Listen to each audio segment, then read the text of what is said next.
Bonjour à tous, bienvenue sur notre plateau pour cette nouvelle série d'émissions que j'ai intitulée « Une vie après 75 ans ». Pourquoi une vie après 75 ans? Parce que pour la plupart des gens, le sentiment lorsqu'on arrive à la retraite, c'est qu'on a terminé sa vie, alors on ne s'intéresse plus qu'à trouver le petit nid douillet dans lequel on va passer ses derniers jours. Or, il me semble que lorsque nous lisons la parole de Dieu, nous constatons que des hommes de Dieu ont parfois vécu des expériences extraordinaires avec Dieu, bien souvent après avoir atteint 60, 70 ou 80 ans. Mon expérience spirituelle a été toujours marquée par la question de la foi. Qu'est-ce que la foi? Comment manifester la foi? Et cette conviction par rapport à la foi m'est venue parce que tous les vendredis, ma mère avait l'habitude de réunir toute la famille lorsque les activités de la journée étaient terminées. Et à ce moment-là, on pouvait lire un psaume ensemble, on pouvait chanter un chant religieux et on avait un moment de prière. Et ma mère lisait toujours des versets du psaume 103. Les premiers versets de ce psaume nous disent ceci: « Mon âme bénit l'Éternel, que tout ce qui est en moi bénisse son saint nom. Mon âme bénit l'Éternel et n'oublie aucun de ses bienfaits. C'est lui qui pardonne toutes tes iniquités et qui guérit toutes tes maladies. C'est lui qui délivre ta vie de la fosse, qui te couronne de bonté et de miséricorde.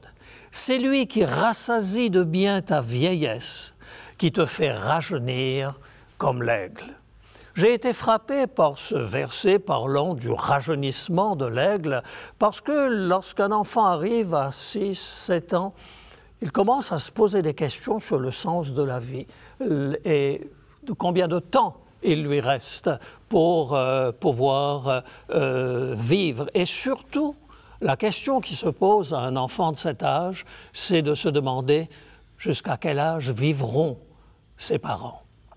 Et ce verset qui dit « C'est lui qui rassasie de bien ta vieillesse, qui te fait rajeunir comme l'aigle » attirait toujours mon attention, parce que j'avais le désir de conserver éternellement ma mère et mon père avec moi.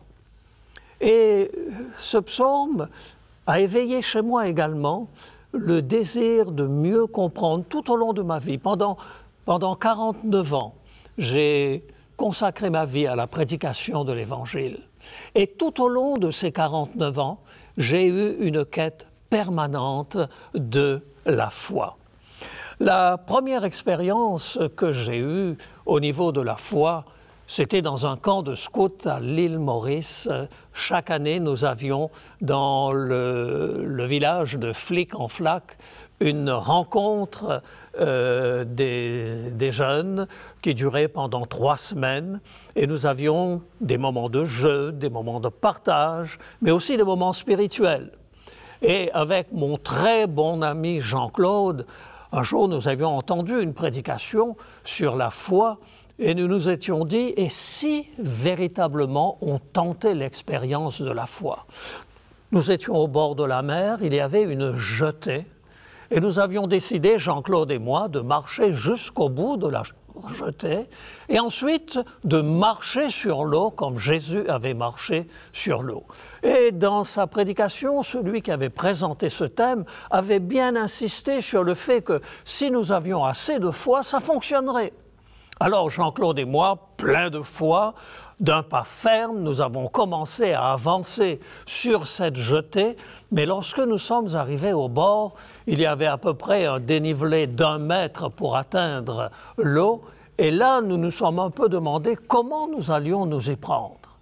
Et finalement, nous nous sommes arrêtés, nous n'avons pas osé aller plus loin, et nous nous sommes dit peut-être qu'au lieu de prendre la jetée, nous irions sur le bord de la plage parce que dans ce coin, protégé par le récif corallien, il n'y avait pas du tout de vagues. Et là, du sable vers la mer, nous pourrions vivre cette expérience de foi. Alors nous avons prié Et nous sommes partis tous les deux courageusement, avec la certitude que nous allions marcher sur l'eau. Nous sommes arrivés au bord de l'eau. Nous avons commencé à entrer dans l'eau. Et floc, floc, floc, on s'est rendu compte que ça ne fonctionnait pas. Alors notre conclusion a été que nous n'avions pas eu assez de foi. Mais cette façon de voir les choses, elle a duré toute ma vie. Et je me suis demandé, que voulait dire Jésus lorsqu'il parle de l'expérience de la foi? Prenez par exemple l'évangile de Matthieu, au chapitre 17 et le verset 19. Alors les disciples s'approchèrent de Jésus et lui dirent en particulier, « Pourquoi n'avons-nous pu chasser ce démon? C'est à cause de votre incrédulité, leur dit Jésus. Je vous le dis en vérité, si vous aviez de la foi, comme un grain de sénévé, vous diriez à cette montagne, « Transporte-toi d'ici, là », et elle se transporterait, et rien ne vous serait impossible.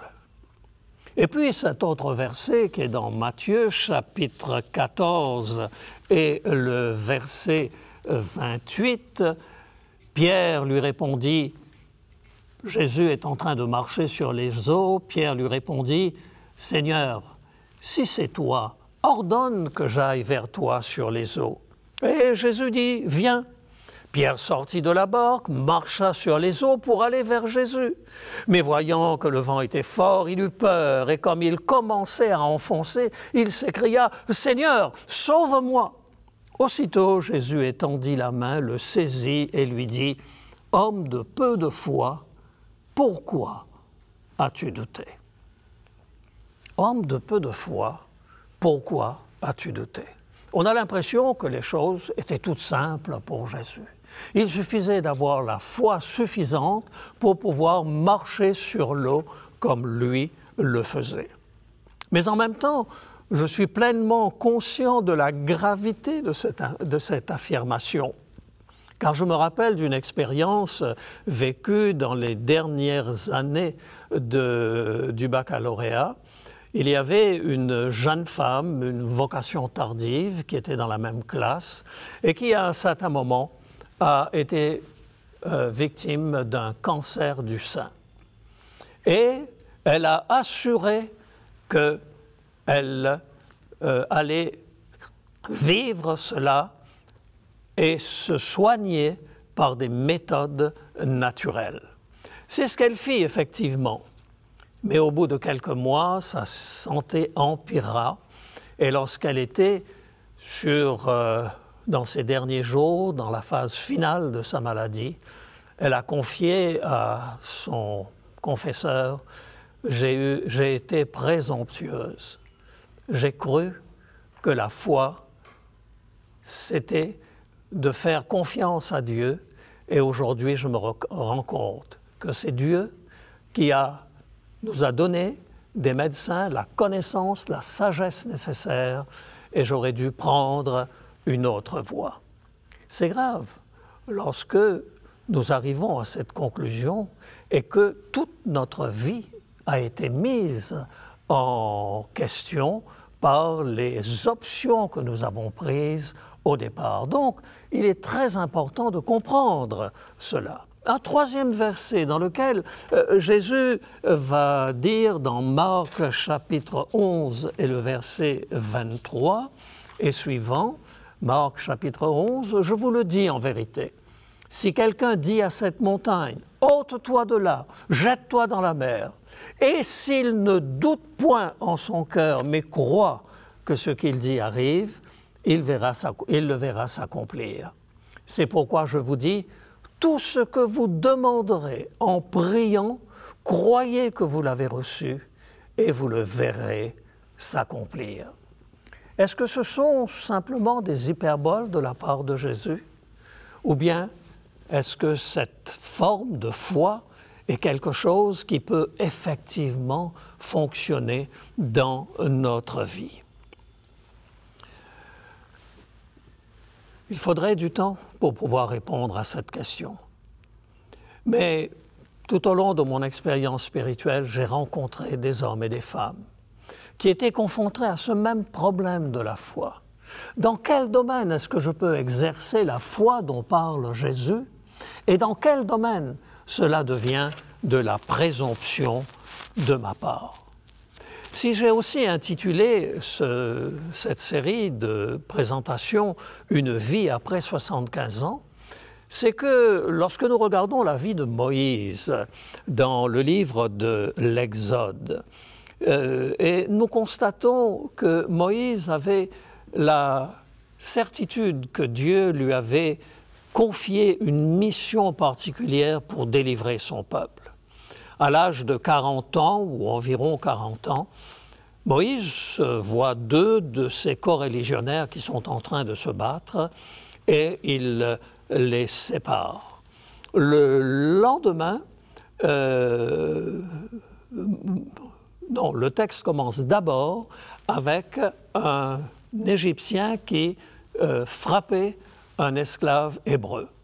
Et Moïse, pour sauver cet homme, va tuer l'Égyptien, l'enterrer dans le sable et en espérant que personne n'en saurait quelque chose. Ensuite, le lendemain, il voit deux de ses coreligionnaires qui sont en train de se battre et il essaye de les séparer. Et voilà que l'un d'entre eux lui dit « Mais qu'as-tu l'intention de faire? As-tu l'intention de nous tuer comme tu as tué l'Égyptien ?» Moïse se rend compte que la chose est connue et à partir de ce moment, il fuit de l'Égypte. Il quitte cette situation qui était absolument extraordinaire. Il est obligé de fuir. Sa magnifique carrière semble terminée. Il se retrouve berger du troupeau de son beau-père, Jéthro. 40 ans plus tard, Moïse est dans le désert et il garde les troupeaux de son beau-père. Et voilà qu'il voit un buisson qui est en feu. Et chose étrange, ce buisson ne se consume pas. Et Moïse se dit, je vais m'approcher pour comprendre ce mystère. Et voici de quelle manière cela nous est présenté dans Exode, chapitre 3, à partir du verset 3. Moïse faisait paître le troupeau de Jéthro, son beau-père, sacrificateur de Madian, et il mena le troupeau derrière le désert et vint à la montagne de Dieu à Horeb. L'ange de l'Éternel lui apparut dans une flamme de feu au milieu d'un buisson. Moïse regarda et voici le buisson était tout en feu et le buisson ne se consumait pas. Moïse dit, je veux me détourner pour voir quelle est cette grande vision et pourquoi le buisson ne se consume point. L'Éternel vit qu'il se détournait pour voir et Dieu l'appela du milieu du buisson et dit, Moïse, Moïse. Et il répondit, me voici. Dieu dit, n'approche pas d'ici, ôte tes souliers de tes pieds, car le lieu sur lequel tu te tiens est une terre sainte. Et il ajouta, je suis le Dieu de ton père, le Dieu d'Abraham, le Dieu d'Isaac, le Dieu de Jacob. J'ai vu la souffrance de mon peuple qui est en Égypte, et j'ai entendu les cris que lui font pousser ses oppresseurs, car je connais ses douleurs. Je suis descendu pour le délivrer de la main des Égyptiens et pour le faire monter de ce pays dans un bon et vaste pays, un pays où coule le lait et le miel. Moïse, à 40 ans, fuit l'Égypte, abandonne une situation absolument enviable et pendant 40 ans, il va être berger pour son beau-père dans le désert de Madian. Il a donc 80 ans lorsqu'il voit ce buisson.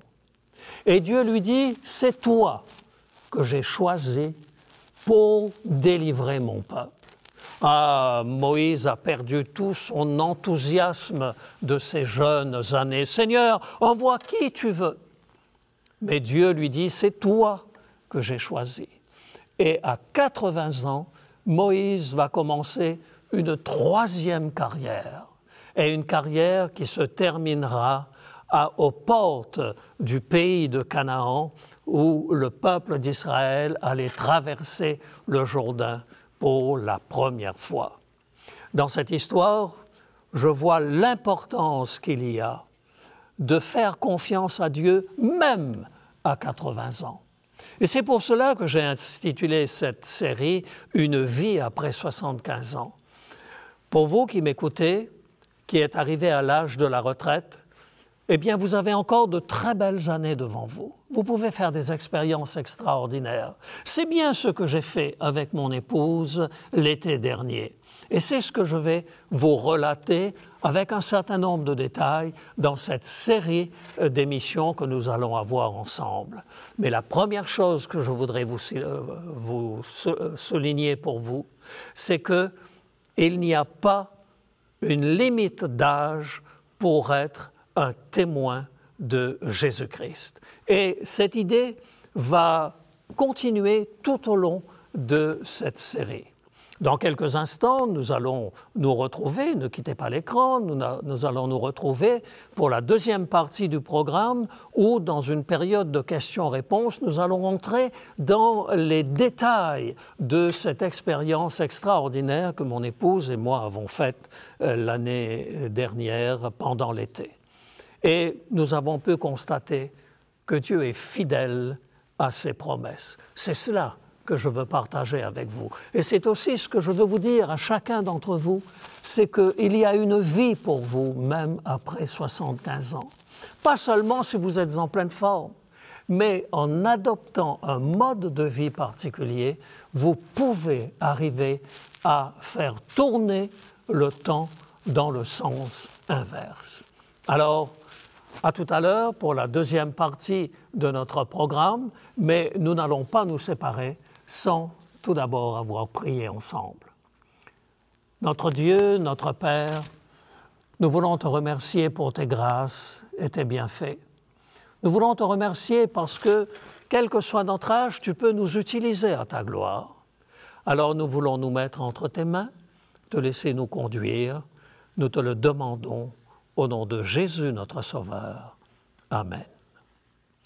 Nous voilà de retour sur le plateau. Merci d'être restés avec nous. Et nous allons ensemble maintenant aborder quelques questions par rapport à cette traversée du Canada. Je crois vous connaître déjà, madame, depuis quelques années. Et je suis heureux de pouvoir participer à ces émissions avec toi.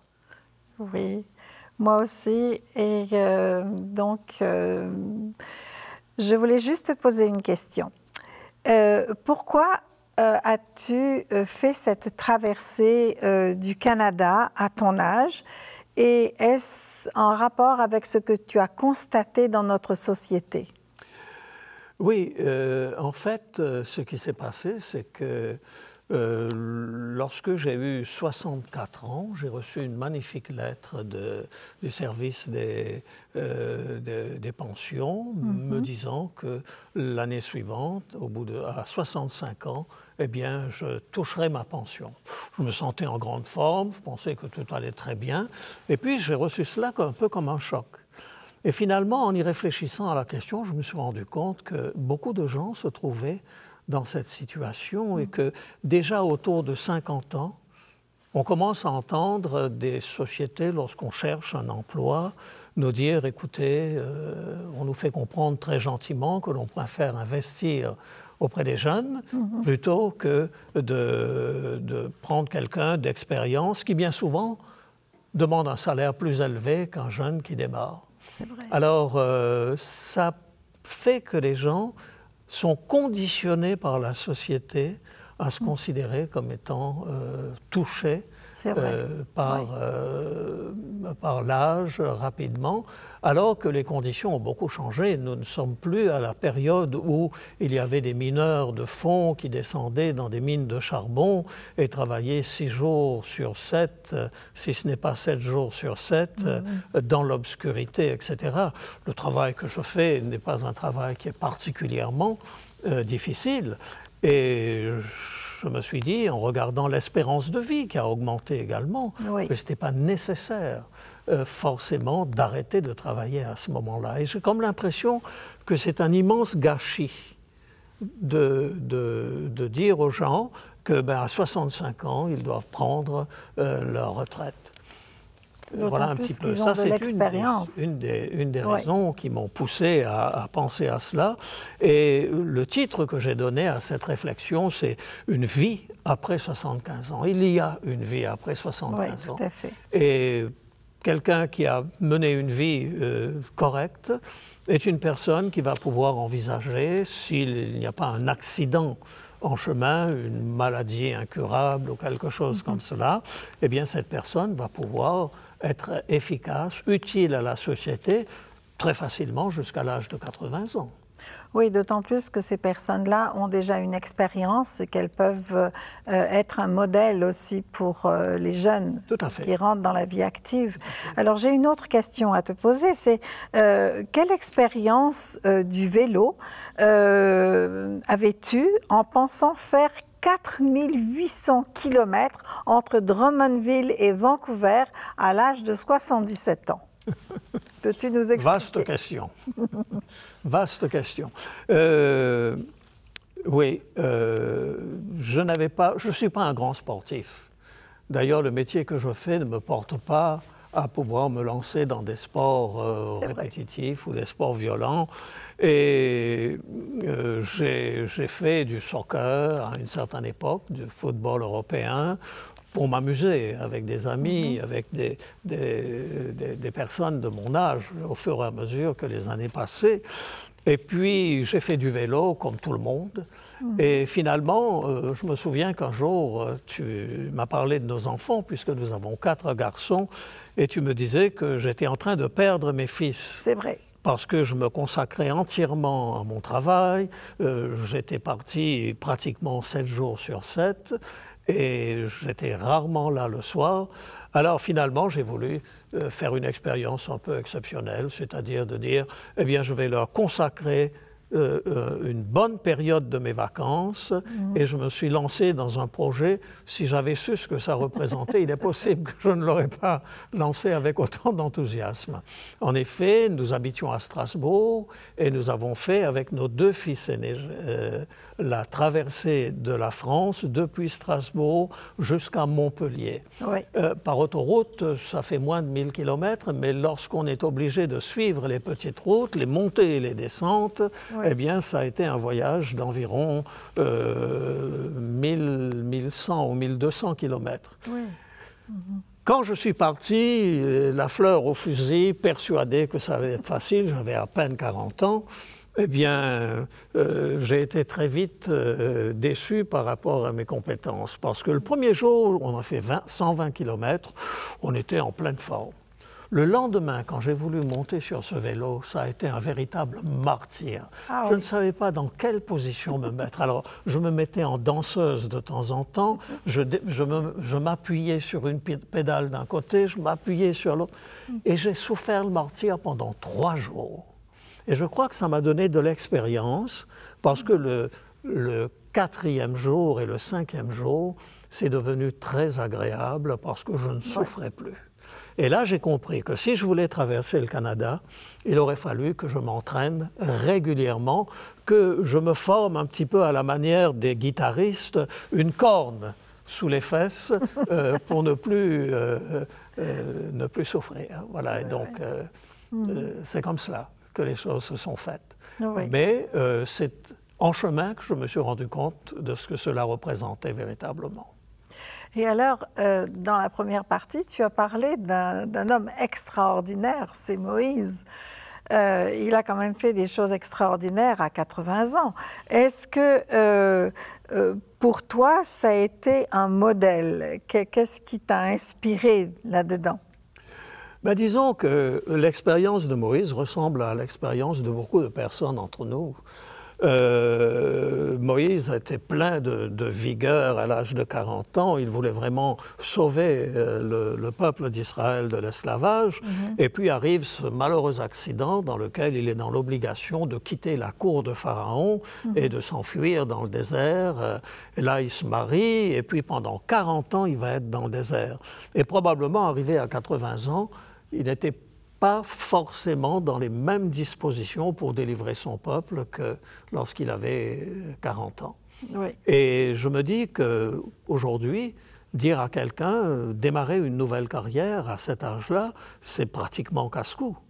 Et pourtant, il existe autour de nous des gens qui lancent des sociétés à 80 ans, 85 ans, 90 ans et qui réussissent très bien.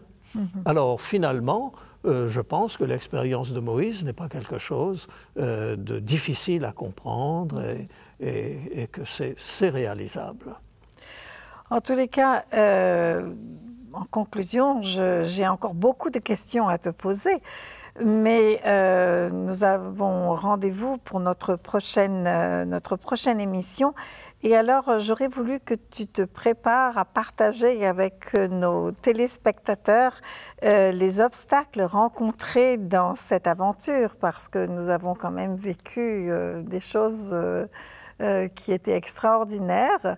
Et donc, je pense que tu es prêt pour partager un petit peu tous ces aspects. Oui, je pense que ça va être une expérience intéressante de jumeler à chaque représentation la partie spirituelle au début et la partie technique, plus technique dans le deuxième temps, parce que mon objectif, c'est aussi de dire aux personnes, à nos téléspectateurs, qu'ils peuvent très bien suivre nos pérégrinations pendant ces 2 mois. Oui. Ça a duré 2 mois finalement, ce voyage, et que ce n'est pas un exploit impossible à réaliser. On leur dira comment? Ben oui, tout à fait, tout à fait. Alors donc, rendez-vous lors de notre prochaine rencontre, puisque lorsque nous allons aborder le deuxième point, nous allons surtout parler du scepticisme de notre entourage à cette idée.